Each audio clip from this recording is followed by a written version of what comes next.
सहारा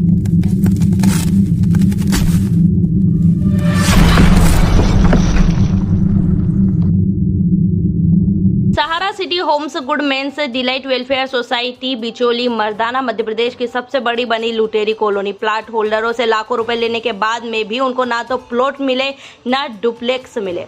अपने खून पसीने की कमाई लगाने के बाद में भी अपनी जमीन से घर से बेघर है। इस कॉलोनी का दिनांक 2 अप्रैल 2016 को रजिस्ट्रेशन क्रमांक 327/1/18,661 रिटायर्ड हुई, जिसके संरक्षक सांसद और क्षेत्रीय विधायक को बनाया गया है। सहारा सिटी की रहवासी पत्रकार सुमन चौहान ने बताया कि इस कॉलोनी में सुरक्षा के कोई भी इंतजाम नहीं है, न साफ सफाई होती है, न पानी उपलब्ध होता है। पानी न मिलने के कारण यहाँ के पेड़ पौधे सूख गए हैं।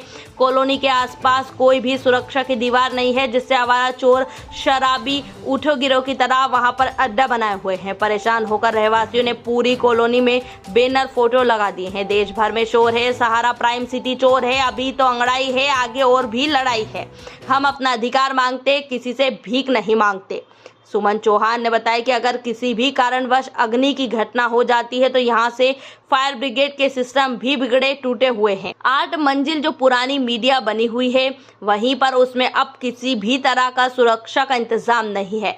पूरी तरीके से कॉलोनी हालत से हमारे संवाददाता गणेश सोनी को अवगत करवाते हुए वहां के स्थिति बताई, जो सुरक्षा के दृष्टि से काफी गंभीर। कॉलोनी के शुरुआत में जो लोगों को प्लॉट मिले थे, जिनमें 180-200 परिवार फिलहाल निवास कर रहे हैं, पूरी सुविधा से वंचित होकर रह रहे हैं। आज वहां के निवासियों की एक ही मांगे हैं, हमें बाकी लोगों को उनके प्लेट मकान डुप्लेक्स बिना विलंब हमें दिए जाए। हम लाखों रुपए देने के बाद में भी किराए के मकान में रह रहे हैं। यहाँ तो हमारे साथ बहुत बड़ा अन्याय है, जो हम किसी भी हालत में सहन नहीं करेंगे। सुमन चौहान ने कहा कि इसकी शिकायत हमने गृह मंत्री, मुख्यमंत्री, प्रधानमंत्री, कलेक्टर सबको आवेदन दे रखे हैं, लेकिन कोई भी हमारे लिए सहयोग के लिए आगे नहीं आ रहे हैं। क्या मध्य प्रदेश सरकार इस ओर ध्यान देगी? क्या हमें भी इंसाफ मिलेगा? हमें कब अपनी छत मिलेगी जहां हम सुख से रह सके? सिक्योरिटी, अपनी सफाई, सुरक्षा, दीवार के बीच हमारा अपना परिवार हो। हमें भी प्रधानमंत्री, मुख्यमंत्री और गृह मंत्री से उम्मीद है कि हमारी ओर भी ध्यान दे, ताकि और ऐसे भूमाफियों के खिलाफ सख्त से सख्त कार्रवाई की जाए। कहने को तो यहाँ कॉलोनी बाईपास रोड पर गांव बिचौली मर्दाना खसरा नंबर 187 से 167 लगी है, लेकिन ना कोई सिक्योरिटी गार्ड है, ना पुलिस की गश्त है।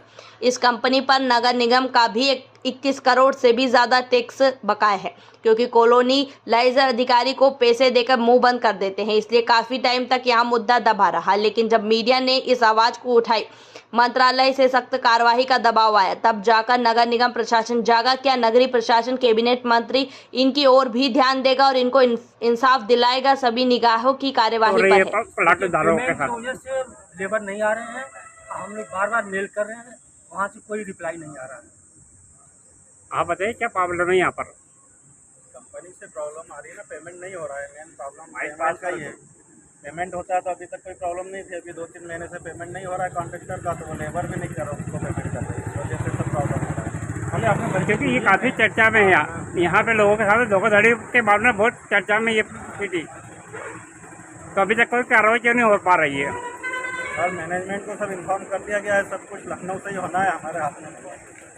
आपकी क्या जिम्मेदारी है यहाँ पर? हमारी इन्फॉर्मेशन है, जो भी यहाँ पे होता है, कस्टमर बोलते हैं, वो सब लखनऊ को इन्फॉर्म कर देते हैं। तो आप यहाँ पे सिर्फ आश्वासन दे रहे हैं कि कुछ कार्रवाई के लिए आगे कार्रवाई कर दे? लखनऊ जैसा बोलता है सर, मैनेजमेंट जैसा बोलता है, उसके हिसाब से प्रोसेस किया जाता है। तो इन लोगों के भविष्य का क्या है? इनका जो प्लाट खरीद रखे हैं, इन लोगों को सुविधा नहीं है, पानी नहीं है, साफ सफाई नहीं हो रही है, क्या है ये? वही बताया ना, भी पेमेंट नहीं हो रहा है ना, इसका अभी तक तो हो रहा था, अभी 2-3 महीने से प्रॉब्लम आ रही है। बीच में प्रॉब्लम आती है, पेमेंट होता है, फिर सॉल्व हो जाती है, फिर पेमेंट की प्रॉब्लम रहती है। क्योंकि पानी और सफाई ऐसे काम को रोकना मतलब कानूनी गैर कानूनी काम होता है, जो आप लोग कर रहे हैं यहाँ पर, और आप इसके लिए गुनहगार होंगे। मैं बता नहीं सकता, बेसिक नीड्स तो है ही नहीं यहाँ, मतलब दूसरी चीज़ें की तो बात ही अलग है। क्या हमने सपने देखे थे, जो इन्होंने हमें ब्रोशर बना करके बताया ये मिलेगा वो मिलेगा, कुछ नहीं है। बेसिक नीड्स तक खत्म है यहाँ। 24 घंटे पानी का आश्वासन दिया था उन्होंने, और सुबह आधा घंटा और शाम को 20 मिनट पानी आता है, ये स्थिति है। मैं Sunil Jain row house 12 number में रहता हूँ, जो कि एक सहारा का एक अलग ही विंग है। यहाँ पर पूरा बंगले और रो हाउसेस बने हुए हैं। पिछले 7 साल से मैं यहाँ पर रह रहा हूँ और पूरे 7 सालों में जो बेसिक नीड्स है वो कभी भी सहारा ने पूरी नहीं की। न कभी बिजली की प्रॉपर व्यवस्था है, न पानी की व्यवस्था है। सुबह शाम केवल आधा घंटा पानी देते हैं और वो पानी भी ऐसा देते हैं कि उसको हमारे वहाँ पहुँचने में 10 मिनट लगते हैं। 20 मिनट पानी आता है। 1000 लीटर की पानी की टंकी हमें उन्होंने प्रोवाइड की है और वो भराती भी नहीं। अब आप सोचिए, कोई परिवार जिसमें 4 या 5 लोग अगर रहते हैं, अगर दिन भर में 1000 लीटर की टंकी भी अगर पानी नहीं भराएगी तो उसका क्या होगा? कैसे वो अपना दैनिक क्रियाएं चलाएं?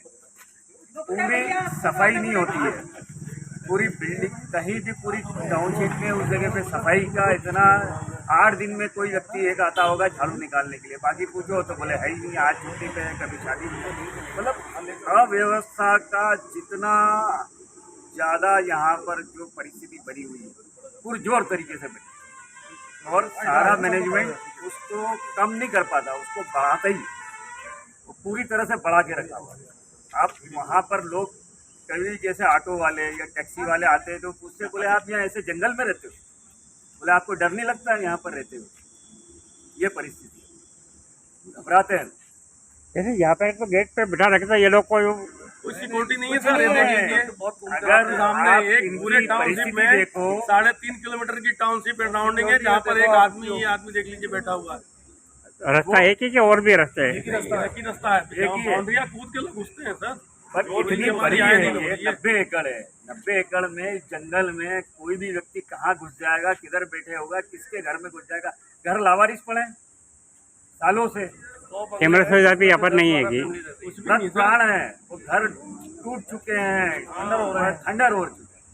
मतलब बहुत बुरी स्थिति। विजिट भी कराएंगे अभी सर 2 मिनट आप विजिट कर लिए और हम जो है ना सर 3 महीने से हम ठीक नहीं अधिकार मांग रहे हैं, ठीक नहीं मांग रहे हैं। हमने इनको दिए हैं पैसे, हमारी पूरी जिंदगी की गाड़ी कमाई खत्म कर दी हमने।